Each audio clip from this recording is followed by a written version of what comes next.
Bueno, aquí estamos, como habíamos dicho en el bloque anterior, en el segundo programa de Escenas de la Vida Cotidiana. Esta vez tenemos como invitada a Leticia Gutiérrez y vamos a hablar de algo que nos atraviesa, de algo que está entre nosotros hoy por hoy de una forma más explícita, que son los discursos de odio y cómo se va configurando, qué formas va tomando en nuestra cotidianidad. Hola Leticia, presentate. Hola Cristian, ¿cómo estás? Bueno, en primer lugar, gracias por la invitación tuya y de Sergio para participar de este programa.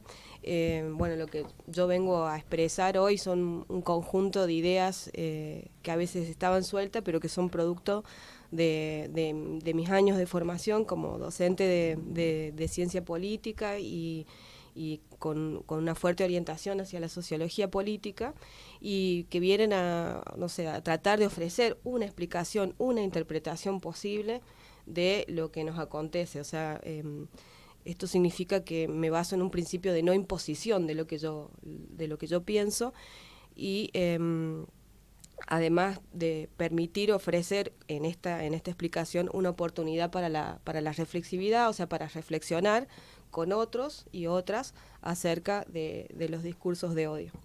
Bueno, entonces contanos un poquito qué es esto de los discursos de odio, como para ir Bueno, en nuestros primeros diálogos, sí. para pensar esto, empecé a configurar qué era un discurso de odio. Digamos, un discurso de odio es una producción social que ofrece un sentido, o sea, una forma de explicar el mundo.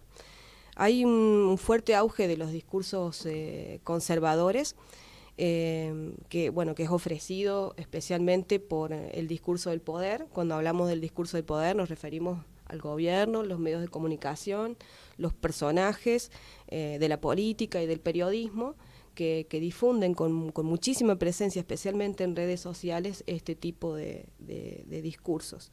O sea, tienen la posibilidad de la mega o la ultra difusión de estas ideas.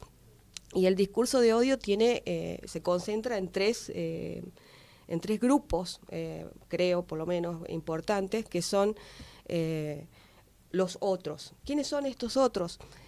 La izquierda, digamos, el pensamiento de izquierda, que históricamente ha defendido, digamos, los derechos de los trabajadores en contra de la explotación capitalista, que se ha puesto las banderas, digamos, de los derechos sociales de la clase trabajadora, en contra de la opresión y la explotación capitalista y del orden económico.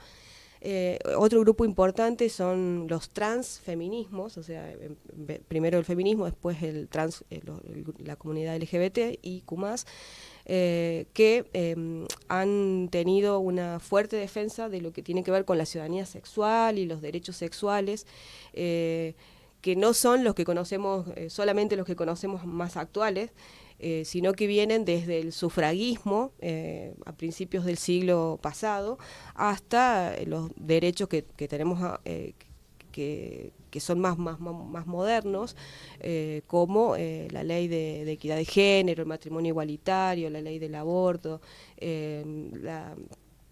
y toda la influencia en la legislación más moderna, como la ley de femicidios. O sea, todo eso es producto de la lucha de las mujeres. Y un tercer grupo que fue muy importante en los movimientos sociales de Argentina, que tienen que ver con la justicia social, la equidad social y los derechos humanos, que se hacen más fuertes post dictadura. Bueno, eso más o menos serían los tres grupos a los cuales los discursos de odio atacan. Hoy conocido como el discurso woke, ¿no? O sea, aquellas personas que están alerta ante la violación de cualquier derecho humano o cualquier injusticia social. Y tomando lo que decís, hoy por hoy, ese discurso de odio, digamos, es emitido desde una superestructura. Claro, o sea, el poder político, el poder público político tiene la capacidad de generar una agenda. O sea, es el único que tiene capacidad por los medios de difusión, por el alcance que tiene la opinión, por la importancia que tiene la opinión del poder público, son los que tienen esta capacidad de marcar qué va a discutir la opinión pública, qué va a discutir la ciudadanía, la sociedad. La característica de los discursos de odio es que se construyen en base a una máxima contradicción, disociación, antagonismo, o sea, es la confrontación, el enfrentamiento. Según autores que estudiamos, como puede ser Ernesto Laclau, dice que este tipo de construcción discursiva es en clave populista. El populismo acá lo vamos a reconocer como la construcción de una cadena, como si fuesen eslabones de una cadena de las que conocemos, que son equivalencias. O sea, voy a construir un concepto tras otro, los voy a poner equivalente y voy a ofrecer una definición. Esa cadena de equivalencias se construye en base a dos polos, el bien y el mal, lo bueno y lo malo. Lo que es bueno para el pueblo, que interpreto yo, que es bueno para el pueblo, y lo que es malo para el pueblo. Una polarización. Una polarización, exactamente. En ese buenos para el pueblo estamos nosotros, el eje del bien. Las fuerzas del cielo. La fuerza del cielo, los ciudadanos de bien, la gente de bien, o sea, los buenos, los que pensamos que el Estado tiene que ser más chico, que los derechos sociales son malos porque no generan gasto, etcétera, etcétera. Y del otro lado están aquellos que reclaman estos derechos, los jubilados que quieren aumento, los docentes que quieren aumento, los estudiantes que necesitan beca, los trabajadores que están pidiendo una actualización salarial ante la inflación, digamos, todos los que se ponen del otro lado a exigir los derechos que por nuestra Constitución tenemos, por Constitución y leyes tenemos. Entonces ese discurso genera esta polarización y a ese otro, ellos, es un enemigo que hay que destruir o eliminar. La eliminación, cuando digo eliminación, no es una eliminación física, sino eliminarlo como sujeto político. O sea, como sujeto de derecho. Claro, y eliminarlo como sujeto del discurso, claro, que no pueda, que se sienta incapaz de, o hacerlo incapaz de elaborar un discurso de defensa de esos derechos. Me resuena mucho a la lógica del hinduismo, viste que ellos tienen esa lógica de casta, justamente. Entonces vos, si naciste, qué sé yo, artesano, ese es tu lugar en el mundo y tenés que estar orgulloso. Claro, o es si sos pobre, un intocable. Claro, y listo, todos ya los está, que, porque es así. Todos los que piden un derecho sería como un intocable, claro, al cual no se le debe acercar nada, ni siquiera claro, agua. No le corresponde porque no está en su haber, digamos, directamente. Y eso posibilita, digamos, discursos o enunciaciones muy, muy peligrosas, como por ejemplo Elon Musk, que dice que hay que... para que el sistema funcione, sea efectivo, eficaz, o sea, la jornada laboral sería 120 horas y si hace uno una multiplicación muy simple, tendríamos que trabajar 20 horas al día con un solo descanso semanal, con 4 horas de sueño, lo cual se interpretaría que deberías vivir en la fábrica, comer y hacer todo ahí. Eso es literalmente ser un apéndice de carne pegado a una máquina. Y hay gente que aplaude esto y vos decís, ¿en serio pasarías 20 horas por día en tu trabajo? ¿Y qué pasa con, o sea, qué es la vida? O sea, ahí nos vamos a preguntar, ¿qué es la vida? O sea, que nací para trabajar como un esclavo 20 horas por día. Ni la esclavitud se atrevió a tanto, o sea, porque por lo menos el esclavo te mantenía sano, claro. El amo te mantenía sano. Bueno, eso permite estos discursos que son realmente muy, muy peligrosos. Porque la naturalización. Terminan legitimando todo esto, ¿no? Esto de decir, y bueno, es lo que te tocó, digamos. Naciste en ese ahí, lugar, en ese entonces estrato, en ese lugar. Entonces, bancar ahí la parada. Ya está, sí. Y por otro lado, ¿no?, que es importante enunciarlo cuando decimos que los derechos son caros, los derechos que tenemos los trabajadores, por lo menos los pagamos. Y los derechos que tenemos como la educación y la salud también los pagamos, porque los pagamos toda la comunidad. Digo, cuando uno le devengan el IVA, en una compra simple como un paquete de yerba, estás pagando tu educación, tu salud, etcétera, etcétera, y la pagan todos, incluso los que no van a acceder a la educación. Lo que sucede en este tipo de modelos donde no O sea, quieren menos derechos, pero eso el impuesto no se hace menor, al contrario, se hace mayor, porque vos pagás los impuestos y no te deviene nada por ese impuesto. O sea, vos te deviene cada vez menos, o sea, Sí. se distribuye cada vez menos en función de lo que vos pagaste. Es decir, estás pagando más impuestos, porque pagás y no recibís nada a cambio. Porque de hecho esa es la lógica de la extracción, de la formación de los estados. O sea, nos organizamos en estados para cederle parte de mis libertades, es decir, a partir de los impuestos, para que se me protejan algunos derechos, empezando Claro. por el derecho a la propiedad, que fue uno de los primeros que se protegió. Para decirlo simple, es más o menos como que todos hacemos una vaquita. Es como una contrapartida. Claro, Yo pongo esto, pero en para que haya contrapartida salud, quiero para esto. que haya esto. Digo, Exacto. por ejemplo, yo cuando Sí. voy a comprar un paquete de yerba y pago el 21% de impuestos, que se lo descuentan a todos, estoy confiando de que el Estado me va a devolver, me va a retribuir en lo que yo deseo como ciudadano. En mi caso, yo deseo Claro. educación y salud, Exacto. que se reparta para todos de manera igualitaria Sí, y sí, sí. equitativa. Tal cual. Porque yo estoy pagando el impuesto y quiero eso, Claro. con ese Con impuesto. la mía quiero que hagan Con la eso. mía quiero que hagas esto, ¿no? Sí. O sea, que quiero Sí. que banques esto. Sí, sí. Sin embargo, no tengo ese derecho a exigirlo. O sea, que el Estado interpreta cuál sería el bien común y a lo mejor en este momento interpreta que ese dinero hay que ponerlo en una bici financiera para que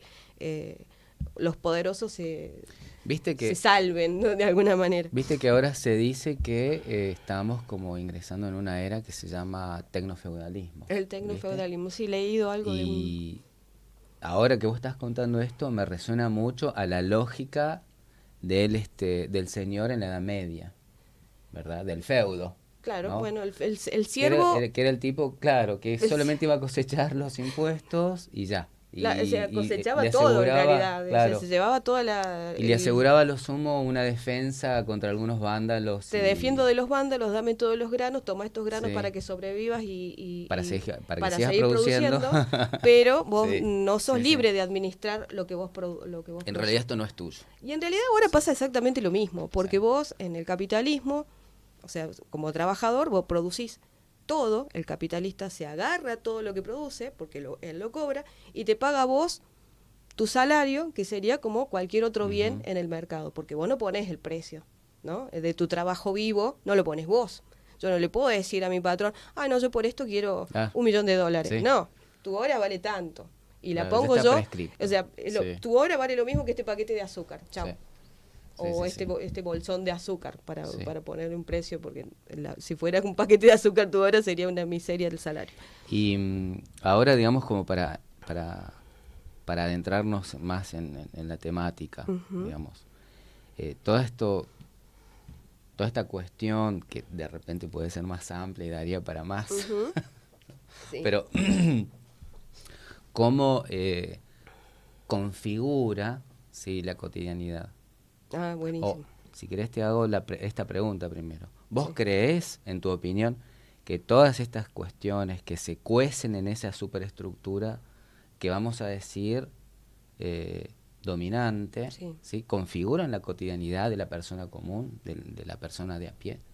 Y sí, porque en ciencia política, especialmente lo que tiene que ver con los discursos, hay efectos discursivos del discurso del poder público, de los que tienen el poder, generan un discurso que tiene poder. Es decir, Eso, que tiene influencia. hago este es un juego de paréntesis, palabras. Hago este paréntesis Sí. y te dejo que sigas desarrollando. Está bueno lo que remarcás del poder público, Sí, sí. porque estás hablando de la herramienta de ejecución de... Esto se hace Sí. en el ámbito de lo público. Todo Sí. lo que vos discutás en un bar, en lo privado, queda una charla entre amigos, ¿no? Es como ponerse a cantar en el baño, o sea, nadie Sí. se va a enterar de eso. Claro. Pero cuando vos lo decís en redes sociales, la plaza, el gremio, la escuela, la universidad, tiene un efecto público, porque está en un espacio público en el que se da la comunicación política. Evidentemente tiene efectos discursivos este discurso en producción desde el poder público, y se empieza a producir un reconocimiento, es decir, la gente empieza a hablar en clave de eso. Los discursos de odio, no lo digo yo, ¿no? Sino que muchas personas que han estudiado este tipo de discursos, son como una enfermedad, es como un virus. Se te mete en el cuerpo social, si se quiere, y va infectando con ese odio a todas las subjetividades. Es microscópico. A veces un poco más, a veces hay gente que está más enferma de ese discurso de odio, y eso se destila como una enfermedad, empieza a generar, no sé, mucosidades, Claro. estornudos de odio. Esa analogía que estableces de que es microscópico es porque se va filtrando casi claro, los poros, inconscientemente. como si fuese filtrando Me resuena por los micromachismos. Sí. Es como Sí, algo que se sí. destila ahí, Sí, ese sí. odio. Y la peligrosidad de esto es que también son llamados a la acción, ¿no? Es decir, que alguien puede creer, porque lo dice un presidente, un legislador o un periodista reconocido, que puede tomar acción al respecto Claro, lo y legitima. pasar a lo físico, ¿no? Claro. Y pasar a lo Sí, físico. sí. Y pienso en acciones muy peligrosas como que hemos escuchado, grupos de jóvenes que piensan que pueden prenderle fuego a un indigente, Sí. ¿tá? Sí, sí, sí. O movimientos mucho más grandes, que en este momento, perdón si me equivoco, que hubo un momento en los años 90 que era un efecto Limpia tu ciudad Madrid, que eran grupos de jóvenes que salían de noche a prender fuego a indigentes, porque había que limpiar la ciudad Sí, en base a sí, los sí, discursos sí. de odio, que puede ir desde, o sea, hacia el pobre, hacia el musulmán, hacia el judío, hacia el palestino, o sea, se puede configurar hacia cualquier persona. Cualquier persona puede ser objeto de los discursos de odio. Los trans, las mujeres, los jóvenes, los viejos, o sea, no hay una configuración, el marrón, ahora también que hablamos El de otros marrón, días, el sí, marrón. sí, sí. Hace poco escuché los cabecitas negras, era una frase que uno escuchaba De de antaño, o sea, en los libros Pero fue de la primera historia. etiqueta. Sí, esa, sí. Hay otras Sí, hay anteriores. otras, sí. Que hablábamos, digamos que un poco estos discursos de odio están casi como en el ADN de nuestra argentinidad, ¿no? Cuando hablábamos de civilización Sí. y barbarie. O sea que, digamos, por lo que vos decís, yo interpreto que, bueno, hay como una, valga la redundancia, estructura estructurante que tiene que ver con el poder público, Ujú. ¿no? Que tienen la capacidad de hacerlo, Claro, obviamente. en la que todos estamos insertos y que atraviesa nuestra cotidianidad ese poder público. Sí. Y luego tenemos los actores, o sea, la persona en una posición o función tal que emite ese discurso. Claro, en la comunicación política de Sí. estos discursos por lo menos hay tres actores, ¿no? Ujú. Los políticos, que tienen la justificación de la acción política para poder permanecer en el tiempo, o sea, ustedes si los escuchan y prestan atención a lo que dicen, la mayor preocupación de la clase política es permanecer en los lugares de poder Sí. por más tiempo. Sí. Utilizando todas las estrategias posibles, los Es- enroques, Sí. mañana presidente, mañana vicepresidente, legislador, o sea, lo que sea, estar Es ahí. es la O sea, tesis Mirta Legrand. jubilarse ahí, 22 años siendo intendente, o sea, digo como, busquen hablen mal, pero ustedes, que hablen, busquen sí. ustedes sus ejemplos donde quieran, ¿no? Yo Ujú. no sé, así le digo a mis estudiantes, Sí. busquen ustedes, yo no les voy a decir quién, ni cuando lean ustedes, busquen, yo solamente les digo que la tendencia y de la justificación de las acciones políticas es para permanecer en el tiempo. Y eso también es bastante peligroso porque no hay un recambio de ideas, se da muchísimo para la corrupción, o para los manejos y desmanejos que vemos, o sea, que no se hacen explícitos, pero uno se da cuenta que hay cosas raras ahí, que no es Ahora, normal la aprobación de determinadas cosas. O sea que hablamos del emisor, Sí, ¿no? esos son uno. Que puede ser un político porque es un candidato, lo que vos Ujú. quieras, puede ser un funcionario, Sí. puede ser un profesor de repente. Sí, de repente, sí. Eh, eh, hay, digamos, una componente en la discursiva que tiene que ver con lo emotivo. Claro, porque apela a las creencias, de cómo pienso yo que se configura el mundo, de cómo creo que tiene que ser, y en eso, en ese mundo que es muy hostil con los seres humanos, con las cosas que pasan, a veces es tan difícil, digamos, asimilar eso que pasa, que necesito cargarle la culpa y la responsabilidad a alguien. No puede ser solamente mío la culpa o la responsabilidad de lo que está. Y eso, ¿vos qué opinás? Es como que va increyendo, o sea, empezamos, vamos a tomar a lo que dijo un político hace poco, el tema de esa música del norte con el charanguito, ¿no? Y a partir de allí empezamos como cada vez como a cargarle más la culpa a ese grupo, hasta que llegamos al extremo de la demonización. En eso hay que ser enfático, que cada vez que un discurso de odio se establece en contra de alguien, se va creando un monstruo que va a terminar con la violencia física.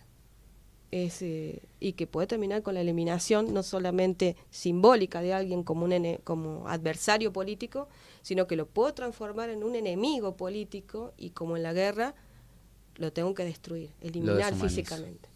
Porque es la única forma, digamos, de deshumanizar, es la única porque si yo entiendo que ese otro, distinto a mí, es un ser humano como yo, lo que le está pasando a él también me puede pasar a mí. Digo, y puede ser que como humanos estemos quebradísimos, pero el sistema también está trizado. Entonces hay que empezar a rediscutirlo y digamos, reemparejar las cosas, porque el sistema está trizado, no va más. O sea, no puede establecerse un mundo que sea digno para todos los seres humanos, que aloje a todos los seres humanos, porque con qué código o con qué categoría defino este es un ser humano y este no es un ser humano. ¿Por qué? ¿Cuál es la condición de exclusión de ese ser humano? ¿Por qué para unos pocos sí todo y para una gran mayoría que están divididas, fragmentadas, no? Entonces ese sistema está trizado. Hay que corregirlo, hay que rediscutirlo. Y en honor a la dialéctica, sí, ¿no? ¿Vos cómo opinás que podemos al menos cuestionar este proceso? Porque en realidad hay que desarmarlo, ¿no? ¿Cómo podemos operar o desde a dónde? El modelo, en tu opinión, el ¿no? modelo es como, en función de la dialéctica filosófica en sí, el modelo es una unidad. Pero la unidad adentro tiene elementos que están en constante chispazo, en tensión. Entonces, ese modelo en algún momento va a explosionar. De hecho, explosiona cada vez. Las crisis económicas, sociales, institucionales, son un indicador de que el modelo está en crisis, y que esta crisis no es solamente de Argentina. O sea, guay que nos hayan hecho creer eso. O sea, esta crisis está en España, en Italia, en Francia, en Estados Unidos, en Rusia, en Ucrania. O sea, todas las cosas que pasan en el mundo son indicadores de que el modelo está trizado. Porque si el modelo fuese bueno, positivo, y que va a llegar a la felicidad de todos los individuos en algún momento, como dice el neoliberalismo, ¿no? Este individuo, en la búsqueda de su propósito individual, va a llegar al bien común para todo y va a ser feliz. No, eso es una mentira, es una utopía más grande que un templo gigante. No, bueno, el modelo está trizado y hay que rediscutirlo. Y un poco acá tiene que ver con algo que te quería decir casi desde el principio, que es la constitución intersubjetiva. O sea, tiene que alojarse. Esa reconstrucción de lo que hay que pensar tiene que estar alojada todas las miradas. No puede ser excluida ninguna mirada. O sea, varones, mujeres, trans, viejos, jóvenes, niños, o sea, todas esas miradas tienen que estar, porque no hay una forma de construir un mundo más igualitario, más equitativo para todos los seres humanos, sin ninguna condición de exclusión, que no aloje todas las miradas. Bueno, hemos llegado al final. La verdad que hay muchísimo más para hablar, pero ya está. Te agradezco muchísimo tu aporte. La verdad que es genial compartir con vos. Gracias. Y bueno, nos encontraremos nuevamente en algún momento. Cuando quieran. Todo lo que tenga que ver con discursos ha sido en lo que yo he estudiado durante casi 18 años.